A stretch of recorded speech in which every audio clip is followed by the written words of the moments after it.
Welcome back to TOT time, where breakfast for dinner is my religion. Trigger warning if you're gonna be sad about a random bird. But my grandma, who I think is a witch, has been feeding the birds outside pieces of bread. And she fed one robin so much that she made him obese.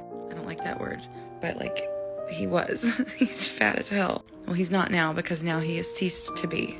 The bird is dead.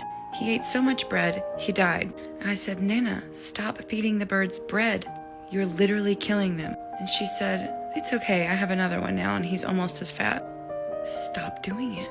They even peck on her door for her to come open the door and feed them bread. And I'm like, they're asking for it at this point. She knows not what she does, except she knows entirely what she's doing and doesn't care because she's old and wants to feed the birds. My Nana is a bird murderer. Whenever I was in Tulsa and we left the Starlight Bar, we took Ubers or Lyfts everywhere because, we're not trying to get a DUI or be an idiot. But Molly's friends were at the bar, so we rode home with them, but we didn't realize that the car they had was a pickup truck. There were 4 of us, me, Molly, Joel, and Christine, who I did not realize that was their name for the first 3 hours, and I called them Chloe and Jonathan. I got the initials right. But we're going home, and Molly's like, let's just ride home with them, and Joel's like, sure, except I only have 1 seat available up front. We were only 5 blocks from the house, maybe a mile, I don't know. So we crawled into the back of this pickup truck. It had a cover on it. What is that called? Just a covered pickup truck, I don't know. Which means inside the back of this pickup truck was the 9th circle of hell, heat.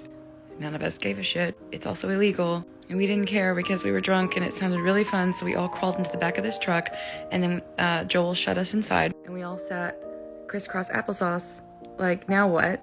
And Molly, drunk Molly, was like, I have the best idea, let's all play rock, paper, scissors. And instead of being like, why? We were like, okay. And to be totally honest, that was the highlight of my Pride weekend. Because it felt like I was in college again, being an absolute fool. And the fact that on the way, when we almost got to the house, Joel started taking the corners a little bit faster so that we'd all kind of fall over, and it was just the best time in the world to me. Before the club happened, while we were drunk at home, Molly's neighbors came home, and I was like, hello, because I'm very social when I'm drunk. And she was like, hello, would you like to see my pet rabbit? And I was like, yes, of course, I would love that. But I didn't have my cameras because I was not prepared for this rabbit, and its name was Carol. My other highlight of Pride weekend was the rabbit named Carol. Now I'm going to take my medicine, and then I'm going to maybe come back depending on how I feel, unless it makes me sleepy, which is the whole goal, which is what we're hoping for right now.